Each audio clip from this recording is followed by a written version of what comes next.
Jaguaribano toda a gente atinge aqui, o Vale Jaguaribano, e também atingimos uma parte da Paraíba.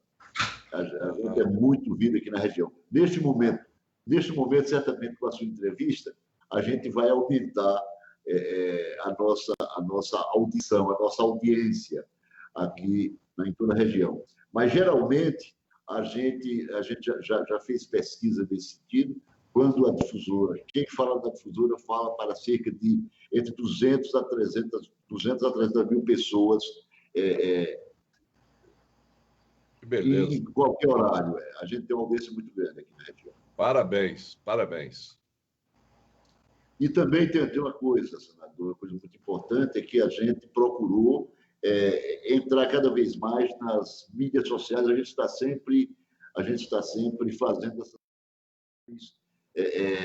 com mídias sociais na internet. Nós temos um trabalho muito bom nesse sentido. Por isso que a Rádio AM tem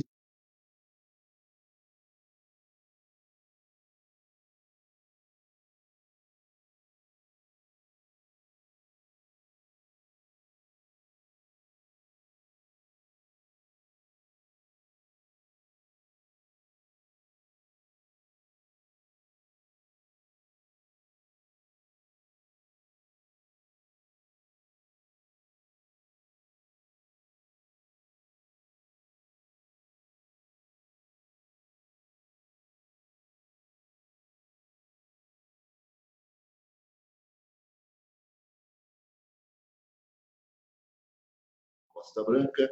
Iniciamos, neste momento, mais uma grande entrevista alusiva às comemorações de 70 anos da Rádio Difusora.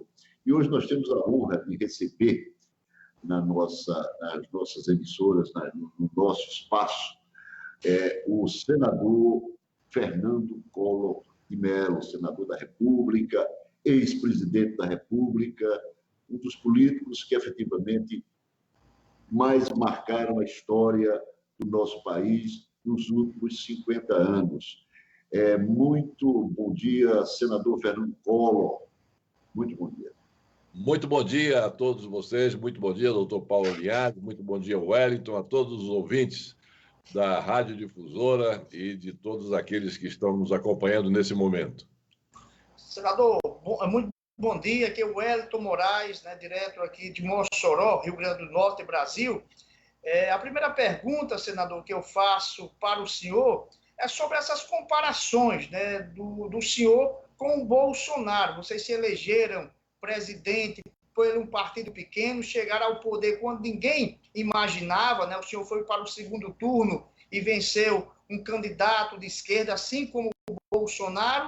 E tem essa comparação, Em várias entrevistas que o senhor deu, todo mundo fala sobre essa questão desta comparação. O senhor é parecido com o Bolsonaro? As semelhanças param por aí, viu, Wellington? As semelhanças param por aí. Que realmente, em 89, ninguém poderia imaginar, 6 meses antes das eleições, que o presidente que viria a ser eleito seria o então governador de Alagoas, e fui eu. Do mesmo modo que em 2018, ninguém poderia imaginar que quem chegaria à presidência da República, 6 meses antes da eleição, seria um deputado federal, que é o atual presidente. As semelhanças ficam por aí. Não tem, as diferenças são muito maiores do que as eventuais semelhanças. Senador Fernando Collor, o seu governo tem uma marca importante.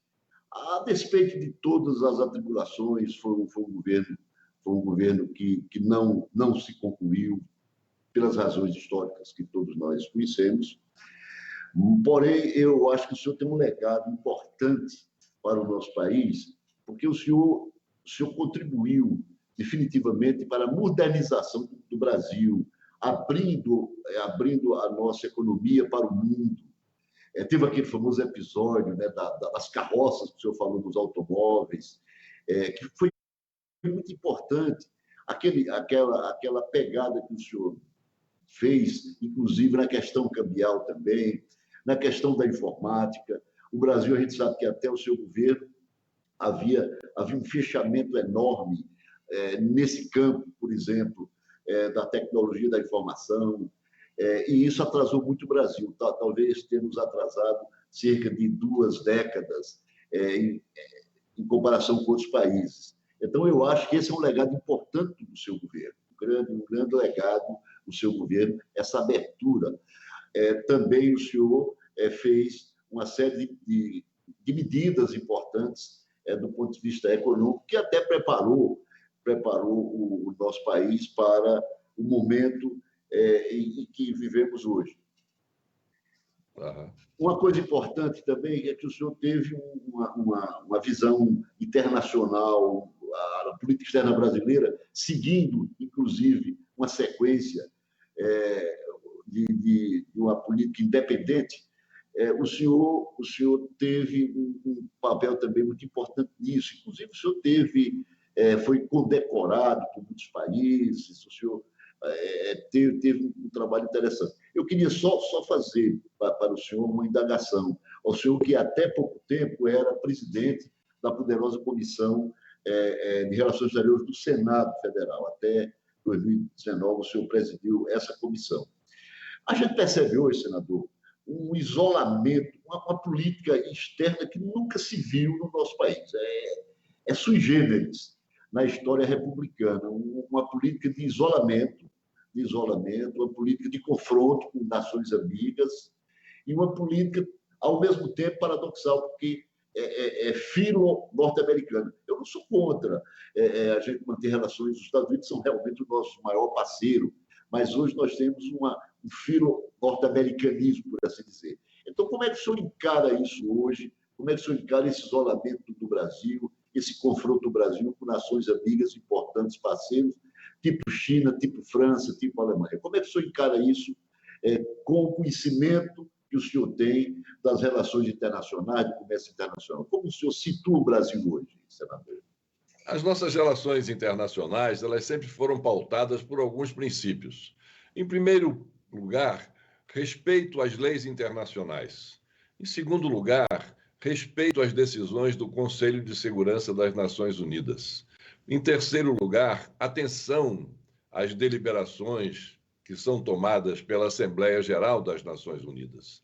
E esses sempre foram os ditames que nortearam a política externa brasileira, sempre buscando um pragmatismo realista, buscando os interesses, a defesa dos interesses nacionais na relação com os nossos parceiros. Esse é um legado que vem de Rio Branco. Então, a nossa política externa, que sempre foi pautada pelo chamado soft power, ao invés de nós querermos fazer a nossa política externa demonstrando musculatura,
países por exemplo, detentores do poder no mundo, desde a época da Guerra Fria, como Estados Unidos ou União Soviética. Nós sempre mantivemos relações cordiais com todos os dois países, como também com a China, que são parceiros que nos interessam. Nós temos que lutar na nossa política externa pelos interesses do Brasil. Então, quando nós brigamos com a China, quando nós brigamos no sentido de chamar a China de um país que nós não temos muita consideração, quando nós brigamos com a Argentina, como recentemente houve essa briga entre os dois presidentes, né, provocado pelo governo brasileiro, tudo isso nos prejudica, como também nos prejudica imensamente esse alinhamento muito forte com o governo, não digo nem com os Estados Unidos, eu digo com o governo que lá está. O governo que lá está é um governo que vem patrocinando a instabilidade mundial. Todos os momentos em que o mundo atravessa uma instabilidade, nesse último período dos 4 anos, sempre tem a presença deste governo norte-americano. Então, nós não podemos nos atrelar de uma forma indelével, de uma forma extremamente forte e vigorosa, com uma política externa e com uma política interna também, patrocinada pelo atual governo norte-americano, porque isso será e é contrariar os nossos interesses na relação com outros países, que não têm essa simpatia exagerada que estamos tendo pelo governo que lá está na América do Norte. Então, eu acredito que a nossa política externa ela tem que retornar às suas origens, as origens que sempre deram certo. Nós temos que não temos que mudar a nossa política externa, nós temos que perseverar na política externa, que sempre foi um ponto forte do Brasil em todos os governos. Vejam vocês que em todos os governos pelos quais nós passamos, de diversas matizes ideológicas, em nenhum momento houve uma inflexão na nossa política externa. Sempre foi uma política externa altaneira, uma política externa soberana, uma política externa que visava a inserção competitiva do Brasil no comércio internacional, pelo lado comercial que tem a diplomacia, como também pelo lado do soft power aqui já citado. Então, eu acho que nós temos que realmente mudar rapidamente, sob pena de nós incorrermos num equívoco brutal, por exemplo, agora com a iminência da eleição do candidato democrata nos Estados Unidos. Como ficará a política externa brasileira, que se atrelou dessa forma, né, tão aguda, né, com o atual governo, que é um governo republicano e um governo republicano de ultradireita?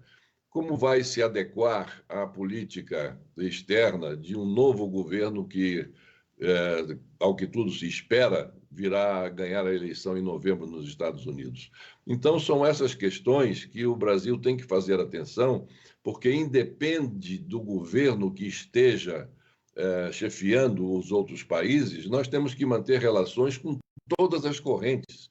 Nós temos que manter relações respeitando sempre os interesses brasileiros, manter relações respeitosas, harmoniosas com todos os governos, independentemente dos presidentes que lá estejam.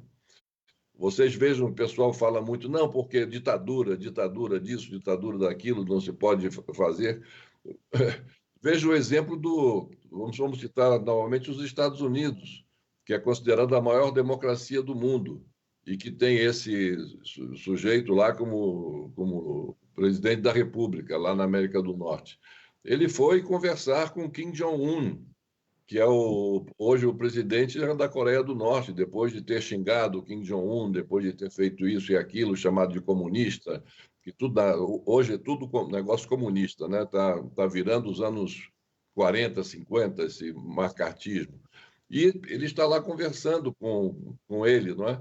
Então, é a prova de que ele não é esse ditador com o qual não se pode conversar. Ele é um chefe de um poder, tem a autodeterminação dos povos, tem o respeito à soberania dos povos.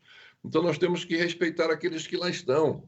E se isso for do interesse do Brasil, se isso for do interesse de qualquer país, isso deve ser mantido. Essa é a minha impressão. E acho que a política externa brasileira deve sofrer, sim, uma inflexão e rapidamente, para que nós não sejamos jogados de lado nas discussões internacionais tão importantes que hoje se travam no mundo.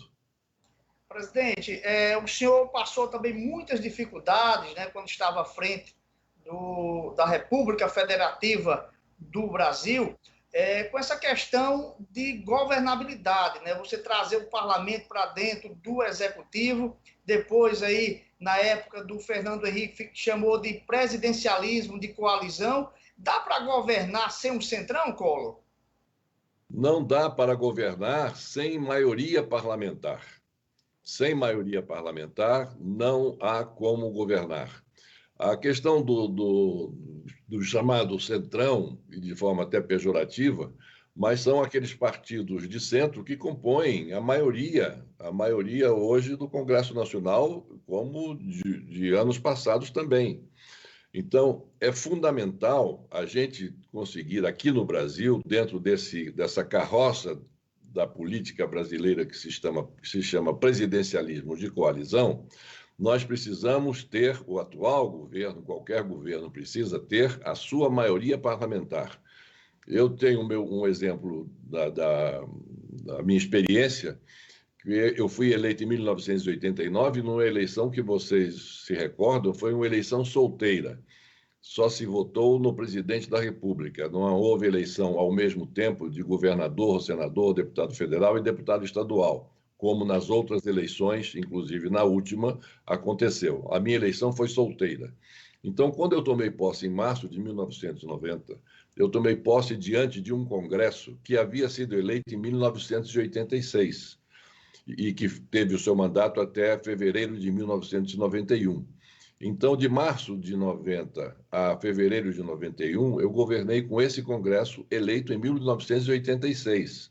E era um Congresso que, particularmente, eu conhecia bem, porque era governador de Alagoas e, na elaboração da Constituição, que se deu em 88, eu ia muito a Brasília porque tinha interesses em retirar artigos da antiga Constituição que davam margem à geração espontânea, quase que por assim dizer, dos chamados marajás, que era um combate que eu fazia aos superfuncionários que recebiam, à época, salários de 20 mil dólares por mês. Vocês imaginam isso, o absurdo, né? Num estado como Alagoas, e também em outros estados brasileiros, em função de artigos que eles estavam acobertados pela Constituição, em função de artigos que tinha na antiga lei maior do Brasil. Então, eu construí uma relação muito boa com esse Congresso, em função dessas minhas idas a Brasília para retirarmos esses artigos, que, afinal, retiramos graças ao trabalho que foi feito junto ao relator da Constituinte de então, o deputado Bernardo Cabral. Enfim, então, foi diante desse Congresso que eu tomei posse. E com esse Congresso, eu tive uma relação muito boa, muito auspiciosa. E foi, inclusive, o Congresso que aprovou todo o programa econômico. O programa econômico do brasileiro, implementado por nós, teve 2 pontos muito importantes que eu considero fundamentais. O primeiro deles é que ele passou pelo crivo do Congresso Nacional, passou pela deliberação, debates acalorados, muitas audiências públicas, e foi aprovado pelo Congresso Nacional. E uma semana depois dele implementado por mim, foi feita uma pesquisa por um instituto insuspeito, como a Datafolha, cuja pergunta era a seguinte: você aprova ou desaprova as medidas do governo Collor? 66% da população responderam: aprovo as medidas adotadas pelo governo Collor. Então, nós tivemos o apoio foi um projeto do Executivo, que teve o apoio do Legislativo, que o aprovou, o programa, e que teve o apoio de 66% da população brasileira. Então, foi um momento extremamente importante, esse que nós vivenciamos. Agora, quando veio a eleição, quando foi mudado o Congresso, eleito em 86, isso foi mudado na eleição que ocorreu em outubro de 90, e cuja posse dos eleitos se deu no dia 1º de fevereiro de 91, é que eu comecei a ter dificuldades comecei a ter dificuldades nesse relacionamento. Primeiro, porque esse Congresso veio eleito carregando já a insatisfação daqueles que se sentiram prejudicados pelas ações iniciais do governo. Então, eles já vinham trazendo essa espécie de rejeição de uma parcela da população ao governo que se instalara. E eu tive dificuldades de início para me aproximar desse Congresso. Foi uma falha minha muito grande, porque eu deveria ter envidado todos os meus esforços no sentido de construir essa base parlamentar que eu tinha com o Congresso anterior. E uma coisa e outra também, muito assoberbado por outros problemas que me acometiam naquele momento, em função do programa que nós havíamos adotado, eu deixei isso de mão, deixei em segundo plano das minhas preocupações essa aproximação com o Congresso, que foi um erro crucial. Então, quando eu perdi essa maioria, eu perdi as condições de governar, e perdendo as condições de governar, dentro desse presidencialismo de coalizão, não há nenhuma possibilidade do governo concluir o seu mandato. Daí eu vir alertando já faz mais de ano, não é, de que o atual governo, eu não estou dando conselho, a presidente não se aconselha, não estou transferindo experiência, porque a experiência não se transfere, eu estou apenas transmitindo experiências minhas, que eu acho que é meu dever como ex-presidente da República, e tendo passado por tudo que eu passei, transmitir a minha experiência. E se essa transmissão da minha experiência encontrar do outro lado um bom receptor e que queira ouvir e fazer uso dessas informações que estão sendo transmitidas, muito bem. Se não, também não posso fazer nada. Então, o que eu venho transmitindo é a necessidade que esse ou qualquer outro governo tem de rapidamente formar a sua maioria parlamentar. E eu vejo que nas últimas 4 semanas, o atual presidente da República, ele vem se preocupando em criar essa maioria. E essa maioria que ele vem querendo conquistar, e que eu espero que ele conquiste, porque o que nós queremos é o bem do Brasil, queremos estabilidade, nós queremos que as coisas caminhem e deem certo depois de superado esse problema brutal que nos assoberba a todos, nos desassossega, que é essa questão da pandemia, que nós possamos ter um governo, um governo com condições de executar as suas ações e que tenha o apoio da população para que o Brasil avance, porque nós vamos enfrentar aí problemas seríssimos na economia, já estamos enfrentando, mas vocês multipliquem isso por 10, que serão os problemas que nós estaremos enfrentando depois de passar essa pandemia, porque a economia estará devastada, não somente aqui, como no restante do mundo. Então, a construção dessa maioria é algo também que faz parte da democracia. Agora há pouco nós tivemos uma eleição em Israel. Em um ano fizeram 3 eleições. Israel, que é uma democracia consolidada, incrustada numa região extremamente conflagrada, como é a região do Oriente Médio, realizou 3 eleições num ano. Em nenhuma das 3 eleições, um dos contendores conseguiu maioria. Quando realizaram a terceira, eles resolveram, bom, agora chega, né? Vamos sentar em volta de uma mesa e vamos resolver como é que vamos fazer isso. Então, à luz do dia, sob o escrutínio da mídia e com conhecimento da população, eles sentaram e negociaram, se entenderam e disseram, olha, tantos ministérios nós temos, a metade fica para você indicar, o seu partido indicar, essa outra metade fica para que eu indique.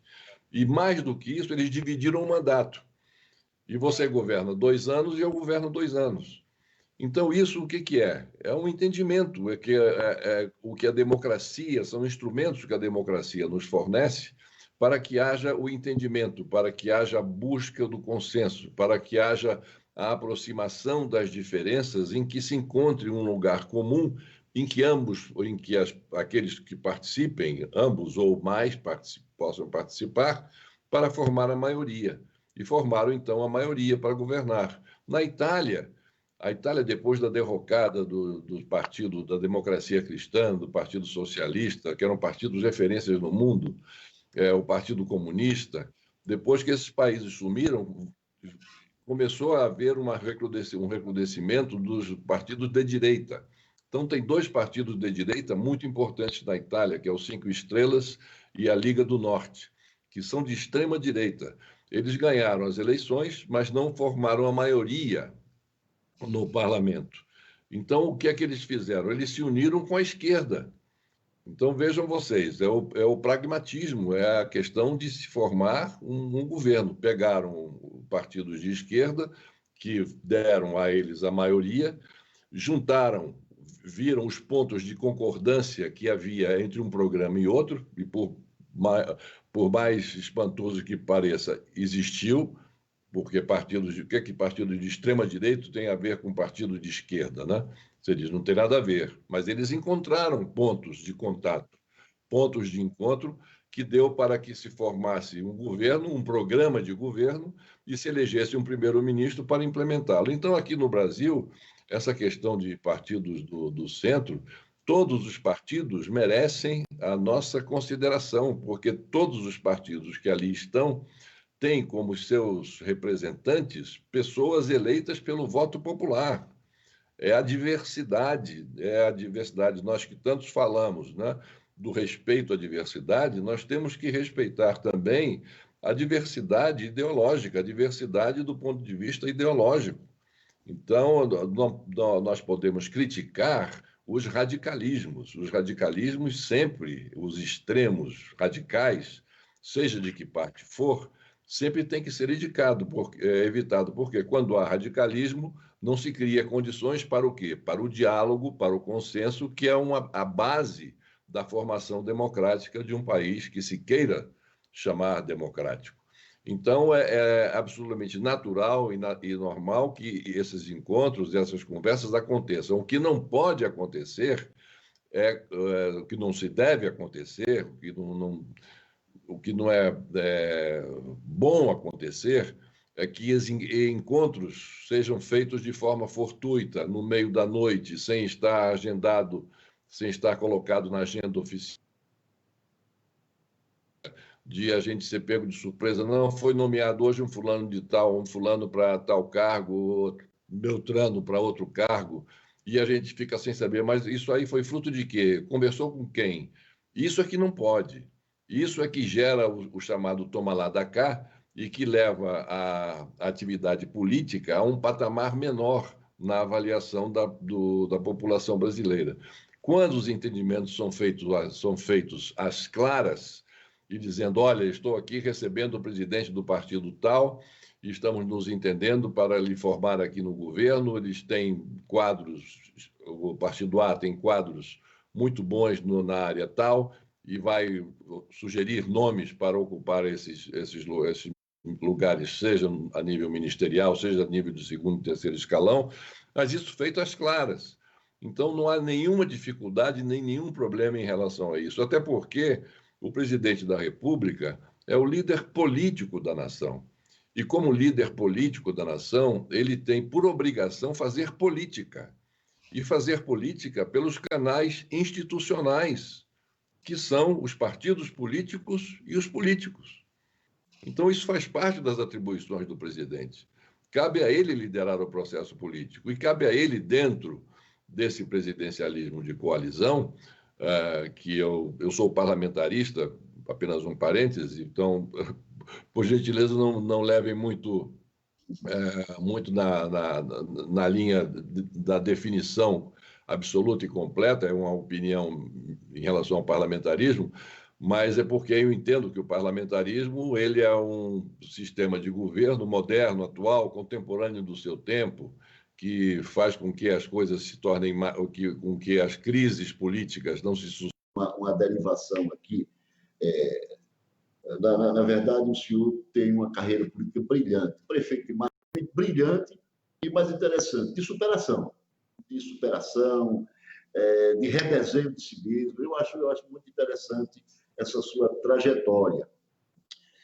Mas a gente sabe que, por exemplo, na questão do impeachment da ex-presidente Dilma Rousseff, que, aliás, o senhor votou pelo impeachment de Dilma, o presidente da República, aliás, o vice-presidente da República e o partido do vice-presidente da República, que era parceiro do governo Dilma, porque naquele momento o PMDB tinha muito mais poder de governo do que o próprio PT. A verdade é essa. O PT tinha só a cabeça do governo. O restante, as duas casas do Congresso, o vice-presidente da República, cerca de 8 ministérios, tudo estava na mão do PMDB. E é sabido que o vice-presidente Temer, isso ficou muito claro depois, participou claramente desse movimento. Na verdade, diz que foi um golpe branco, e foi, me parece, eu também tenho essa opinião, e o vice-presidente Michel Temer teve um papel, ele protagonizou realmente um papel de golpista contra a presidente Dilma.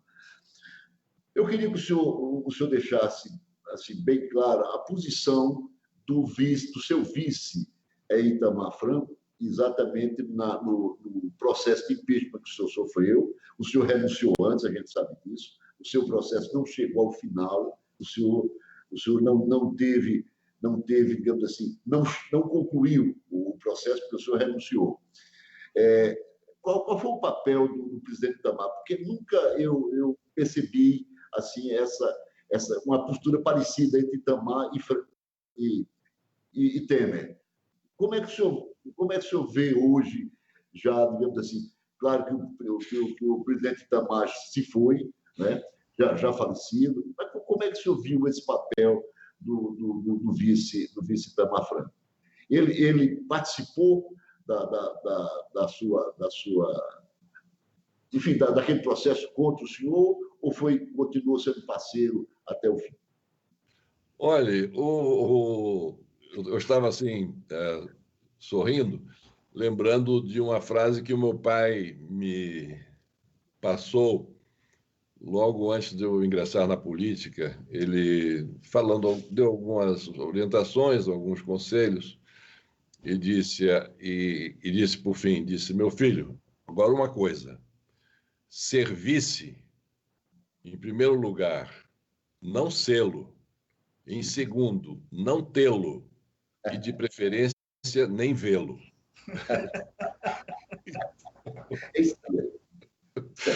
Então, a questão Senador, essa frase eu vou guardar, viu? Tá bom. Então, isso quer dizer, é uma corruptela, né, do presidencialismo de coalizão. É a presença do vice, com todo respeito aos vices. O Brasil teve grandes vices, né? Enfim, mas em relação ao nosso vice-presidente, Itamar Franco, ele começou a conspirar contra o meu governo com 4 meses de eu estar empossado. Com 4 meses. Com 4 meses, ele já começou a conspirar.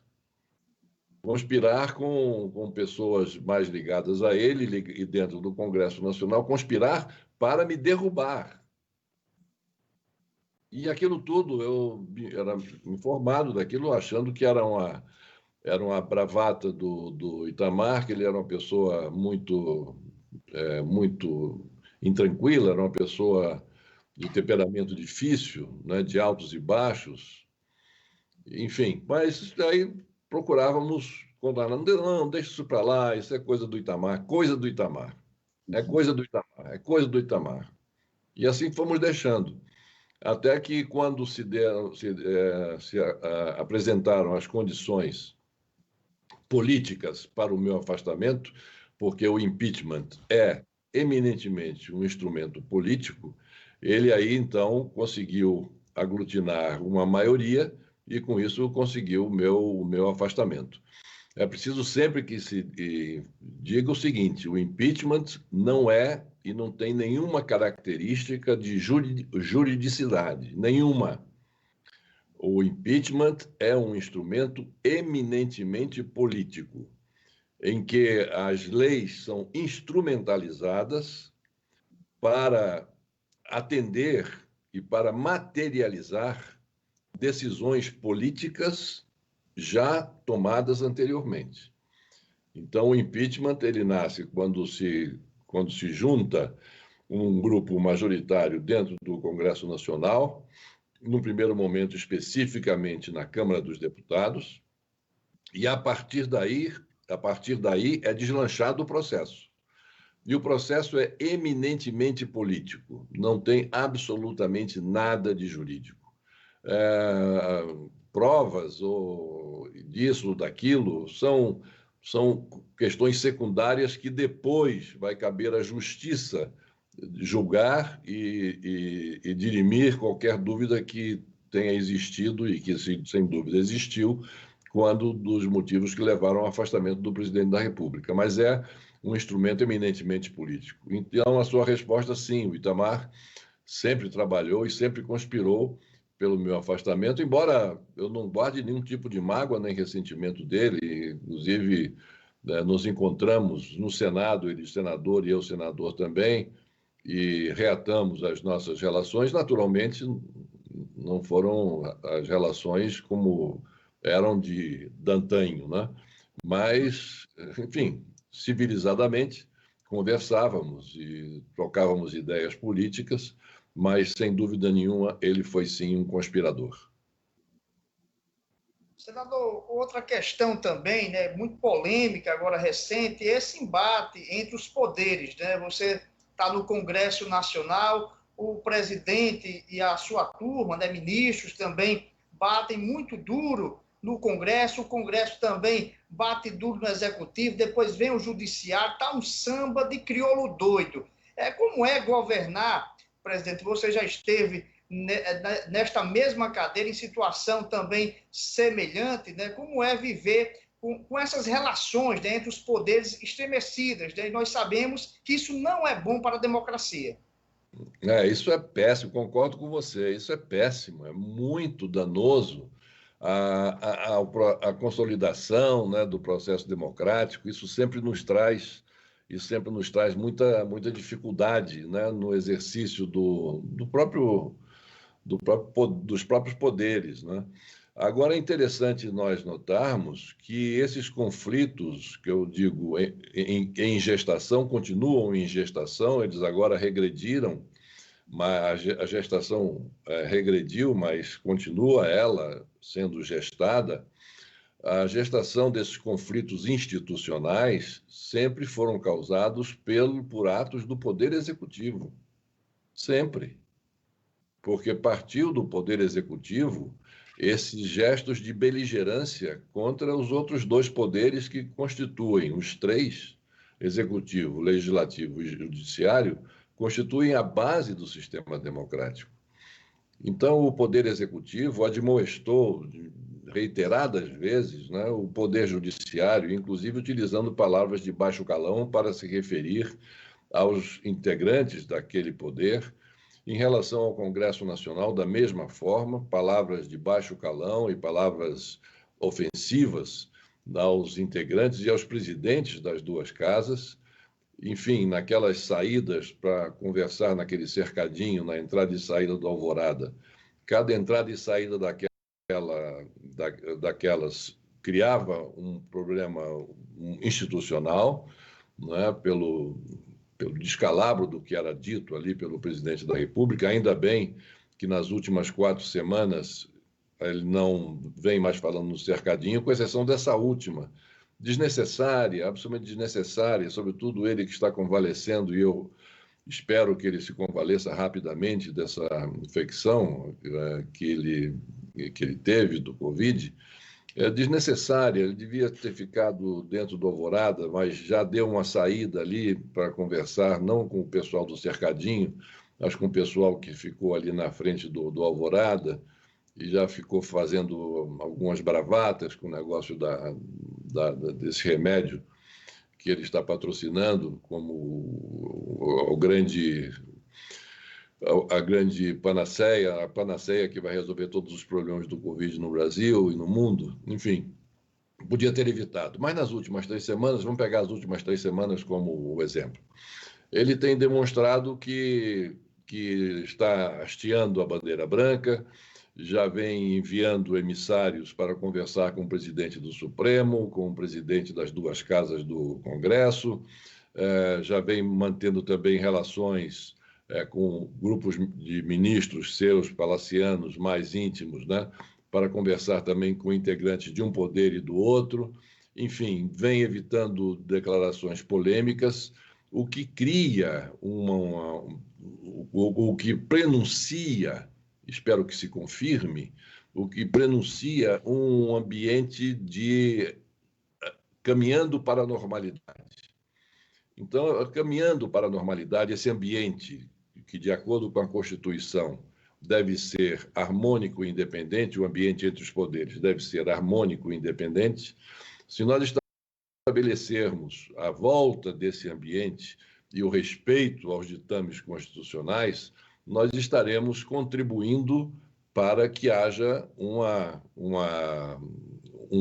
clima institucionalmente favorável para que nós possamos enfrentar em conjunto, unidos, esse grande inimigo do Brasil e do mundo hoje, que é essa pandemia. Esse é que é o grande inimigo, é contra o qual nós devemos estar juntos, repito, e unidos para lutarmos e vencermos essa guerra dificílima, guerra essa contra o inimigo que não se conhece nenhuma vacina contra ele, nenhum remédio contra ele, nada, a não ser essas regras de higiene básica que a Organização Mundial da Saúde e a academia e a ciência vêm nos colocando. Então, eu espero que restabelecendo essa harmonia institucional, nós consigamos um clima favorável para estarmos juntos para combater essa pandemia e, a partir daí, nós resolvermos os problemas que vamos enfrentar, como disse lá atrás, na economia, que serão problemas extremamente graves e para os quais o Estado brasileiro tem que estar apetrechado e aparelhado para enfrentar, atendendo às necessidades básicas da população mais vulnerável do Brasil, que hoje vem aumentando assustadoramente em função dessa pandemia. Presidente Collor, o seu mandato de senador, salvo engano, o senhor está concluindo em 2022, salvo engano. Certo. Mas o senhor hoje é um homem maturado, muita experiência. Como já falei anteriormente, o senhor fez muita coisa importante precocemente. Obrigado.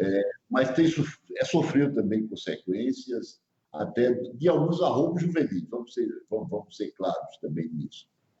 O senhor próprio disse que errou na questão do Congresso, na relação do presidente da República na época, o senhor presidente da República, com o Congresso. Talvez se tivesse tido mais paciência, né, em trabalhar essa relação politicamente, talvez não tivesse ocorrido a sua saída precoce da presidência. Eu queria aqui jogar para o futuro. O senhor ainda tem muito a oferecer ao seu Estado, ao Brasil, efetivamente, é um político que tem muito conhecimento, e a gente sabe que esse ativo é cada vez mais raro no nosso país. A gente tem uma dificuldade muito grande de lideranças que possam efetivamente dar uma contribuição. Inclusive, a gente percebe hoje uma coisa muito, muito grave, é a quebra da liturgia, por exemplo, no caso do Poder Executivo, quebra de todas as liturgias possíveis e imagináveis. Tem coisa que a gente fica horrorizado ao ver. Por exemplo, o cercadinho, aquilo é uma coisa terrível, aquilo é uma fábrica de crises. Aquele encontro de manhã do presidente Bolsonaro é uma fábrica de crise. Toda vez que ele passa por ali, cria um problema sério para o próprio governo. Tipo, tiro no pé, né? Dá um tiro no pé, porque cria problema para o governo. Eu gostaria de perguntar ao senhor o seguinte: qual será o seu próximo passo? Qual será o seu próximo passo? continuar no parlamento? Se houver possibilidade, o senhor disputaria a presidência em 2022? Ser cumprida, mas recentemente o senhor usou as redes sociais, usou também a imprensa para pedir perdão sobre aquela questão do confisco, né? O confisco aí das poupanças no seu governo. O senhor se arrepende do confisco? E se tem outra maneira, né? O Brasil vivia uma crise econômica, tem a questão da inflação, se tem um outro caminho a não ser o confisco? Olha, veja bem, essa questão do meu pedido de desculpas pelo sofrimento causado na implementação do programa econômico não é de agora. Eu já venho desde muito tempo, desde que deixei a presidência, né, apresentando nas entrevistas que eu concedia sempre o meu pedido de desculpas e de perdão àquelas pessoas que sofreram com o bloqueio, que não foi somente da poupança. O pessoal fala somente poupança, mas foi muito além da poupança. Eu bloqueei além da poupança, foram bloqueados a conta corrente, as aplicações financeiras, o overnight, os títulos, a aplicação em títulos ao portador e também títulos nominais. Então, foi um bloqueio dos ativos. O que ganhou uma notoriedade muito grande foi quando eu fiz esse pedido, voltei a fazer esse pedido, pelas redes sociais. Quando eu ingressei de rijo nas redes sociais, tenho que agradecer muito, porque o número de seguidores vem crescendo rapidamente, e várias perguntas eram feitas sobre o meu governo. Eu, inclusive, mandei fazer um levantamento sobre o perfil dos meus seguidores e cheguei à conclusão, pelos relatórios que me chegaram, que 70% dos meus seguidores têm entre 25 e 35 anos de idade. Portanto, eu tomei a posse há 30 anos atrás, quem tem 25 anos hoje não era sequer nascido. Quem tem 35 anos hoje não tinha sequer fator cognitivo para entender o que se passava à sua volta, né? Daí as perguntas tão insistentes sobre o meu governo, que eu percebia que coincidia exatamente com essa faixa etária que não tinha tido ainda a versão, né, de quem viveu o fato, ou seja, a versão daquele que exerceu o mandato. E uma das perguntas era essa, não é? E aí era sobre a questão do confisco, e algumas reclamando que havia sofrido e tal, e eu pedi desculpas e perdão, mais uma vez, pelo sofrimento causado a essas famílias. E isso demonstrou para mim, e demonstra para todos nós, o que todos nós sabemos, né, a enorme capilaridade que tem as redes sociais, a capacidade das redes sociais de atingir pessoas instantaneamente é enorme. E isso é que fez voltar novamente esse assunto, como se fosse esse pedido uma coisa inédita, quando de fato não foi. As medidas que foram adotadas naquele momento foram medidas para combater um inimigo enorme, brutal que nós tínhamos, que era uma inflação de 80% ao mês. Hoje em dia, se a gente falar com uma faixa de idade dessa, de 25 a 45, até elastecendo essa faixa de idade, as pessoas não conseguem conceber. Peraí, como conviver com a inflação de 80% ao mês? Então, era uma coisa que desorganizava a economia de uma forma brutal, além de penalizar, sobretudo, as camadas menos favorecidas, porque quem tinha algum dinheiro podia, via aplicação financeira, se defender daquela inflação.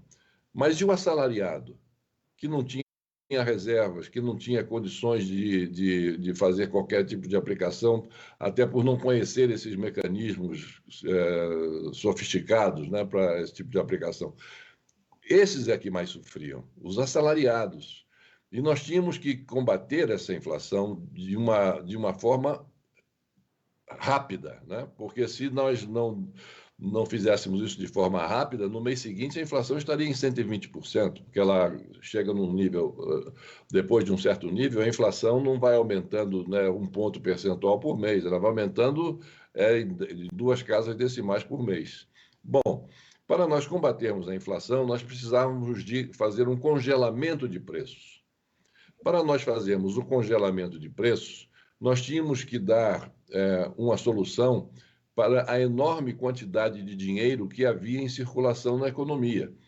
Porque a cada processo inflacionário de mais 10% ao mês, mais 15% ao mês, o que acontecia? A Casa da Moeda tinha que emitir moeda para fazer com que as transações comerciais continuassem a funcionar no ambiente econômico. Então, com o preço congelado, você então tinha aquela montanha de dinheiro circulando na economia. O que aconteceria se nós não bloqueássemos esses recursos? Esses recursos viriam todos para o consumo, porque os preços estavam congelados. Viriam para o consumo, e com isso haveria uma inflação pelo outro lado, não a inflação de custo, mas a inflação pelo lado da demanda. E, além disso, causaria uma quebradeira geral na indústria, no parque industrial brasileiro, que não conseguiria atender o aumento da demanda nessa escala, com esses recursos todos soltos na economia. Então, nós tivemos que bloquear, congelamos, bloqueamos, não sem antes tomarmos a poupança. Foi no último momento que nós decidimos também bloquear a poupança, mas porque as pessoas, o chamado mercado, essa coisa intangível, invisível, né?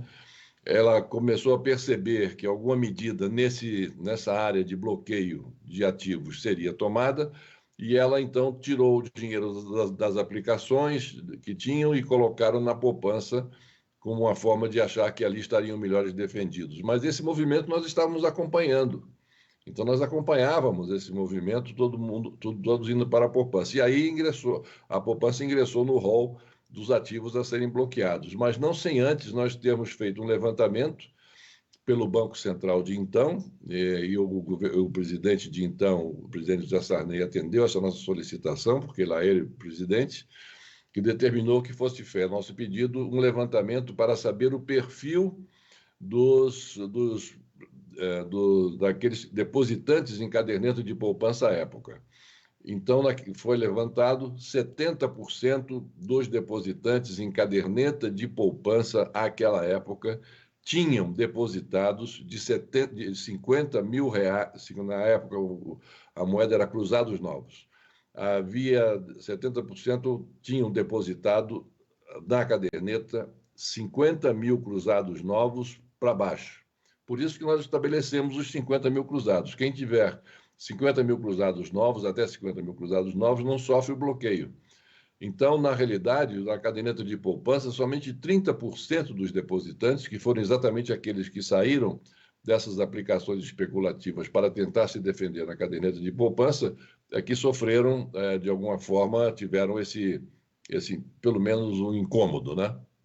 Já que eles eram grandes investidores.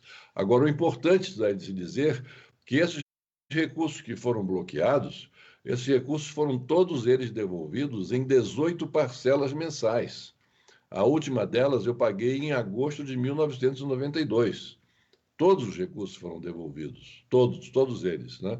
Então, foi uma medida tomada muito dura, sem dúvida nenhuma, muito dura, mas porque duro e difícil e complicado e brutal era o nosso inimigo, uma inflação de 80% ao mês que penalizava as camadas mais sofridas da população, as camadas daqueles que eram assalariados e que não tinham como se defender daquela inflação, recebiam o dinheiro no final do mês e rapidamente tinham que gastar com comida, com necessidades básicas, pagar as contas básicas, né? Para não ter aqueles reajustes que eram, vocês se lembram, aqueles mais que não têm um pouco mais de idade, se lembram daquelas maquininhas do supermercado que as pessoas iam comprar no supermercado e já tinha uma pessoa remarcando a qualquer hora do dia e da noite na máquina que emitia uma etiqueta, né? Que fazia assim, a etiqueta grudava logo no preço do produto, remarcando os preços. Então, foi uma medida tomada em função de salvar a população de uma inflação que carcomia os seus ganhos e os seus salários mensais. Senador, obrigado. Hoje plasma a atenção do nosso país, da nação, e muita preocupação, inclusive, a questão da votação, da aprovação de uma PEC pelo Congresso Nacional, inclusive pela casa a qual o senhor pertence, que é o Senado da República, a continuidade, tornar permanente o Fundo de Manutenção e Desenvolvimento da Educação Básica. Esse fundo tem sido muito importante, até porque ele tem um volume de cerca de quase 157 bilhões de reais. É um fundo importantíssimo para a gente superar o gravíssimo problema da educação básica do nosso país. A gente sabe que o Brasil sofre muito com isso ainda. O governo do presidente Bolsonaro está querendo, inclusive, drenar uma parte desses recursos para outros programas. Em resumo, qual é a posição do senhor a respeito disto? Como é que o senhor pensa essa questão do Fundeb, senador? A minha posição é absolutamente contrária. O Fundeb não pode ser mexido. O Fundeb ele tem que, ao contrário, ele ser melhor atendido nos seus objetivos e nas suas atribuições, né? O que estão querendo fazer é uma demonstração clara, evidente, da preocupação que o atual governo tem com a educação. Ou seja, no momento em que quer tirar dinheiro do Fundeb, seja qual for a causa, pode ser uma causa extremamente nobre, mas nada mais nobre do que a educação. Nada mais nobre do que o investimento em educação. Não quer fazer para atender programas sociais, isso e aquilo. Bom, muito bem, mas tire de outro lado. Então, quando se mexe num fundo como esse de desenvolvimento da educação, o Fundeb, que, como você disse, é um programa absolutamente imprescindível e necessário e que chega na ponta da linha, que chega lá nos municípios, é uma prova evidente de que a educação no Brasil não está entre as 2 ou 3 primeiras prioridades do Brasil. E isso é lamentável. Isso também a gente pode acompanhar que essa prioridade não existe quando a gente vê que nós estamos já com o 3º ministro da Educação em 1 ano e meio de governo. Como também na saúde, estamos com 3 ministros em 1 ano de governo. Então, vejam vocês, né? Saúde e educação. Saúde e educação. Em qualquer pesquisa que se faça nesse Brasil, entre os 5 principais problemas que a população detecta e aponta como principal problema que lhe afeta pessoalmente, entre os 5 primeiros sempre está saúde e educação. E saúde e educação, exatamente esses 2 pilares de qualquer administração que tenha compromisso com o social, não é, estaria dando essa importância. E no atual governo nós não estamos vendo isso acontecer. De modo que qualquer modificação que se faça no Fundeb, que não seja para melhorar o Fundeb, melhorar significa dotá-lo de mais recursos, não conta com a minha simpatia e muito menos com a minha aprovação. Eu sou contra isso. Presidente, quero agradecer, porque o presidente tem uma agenda ainda hoje vasta, né? Sua assessoria. Já Obrigado. Estamos conversando aqui também com o André, né? Agradecer também o André por agendar a entrevista. Quero agradecer o senhor pela disponibilidade, né, dessa aula, dessa verdadeira aula sobre o passado, o presente e também o futuro do nosso país, presidente. Obrigado. Eu que quero agradecer a vocês a oportunidade de falar para o nosso Nordeste, para falar para o Rio Grande do Norte, para o Ceará, para a Paraíba, através das antenas poderosíssimas da Rádio Difusora, agradecer ao Linhares, agradecer a você por toda a atenção que vocês tiveram e pelo convite que me fizeram. Estarei sempre à disposição para atendê-los a qualquer momento. Muito obrigado, muito bom dia a todos os ouvintes. A gente agradece, senador Fernando Collor, esta entrevista. Realmente o Hélio tem razão, uma aula de história. O senhor hoje nos brindou, efetivamente, com muita sabedoria política, e a gente agradece por isso, neste ano do aniversário de 70 anos da Rádio Difusora de Mossoró. A rádio também, a FM Costa Branca, e associada conosco, né, na transmissão, a Rádio FM Costa Branca. Então, agradecemos, senador Polo, e esperamos que, em outros momentos, a gente possa conversar. Né? Passada essa pandemia terrível aí, quem sabe a gente fazer uma entrevista de corpo presente. Né? Neste momento, muito bom, a tecnologia nos permite fazer essa entrevista remota, mas é isso aí. Algum momento a gente vai se encontrar, senador. Para nós é um grande prazer. Muito bom dia para todos. Muito bom dia, muito prazer também. Um grande abraço. Tchau.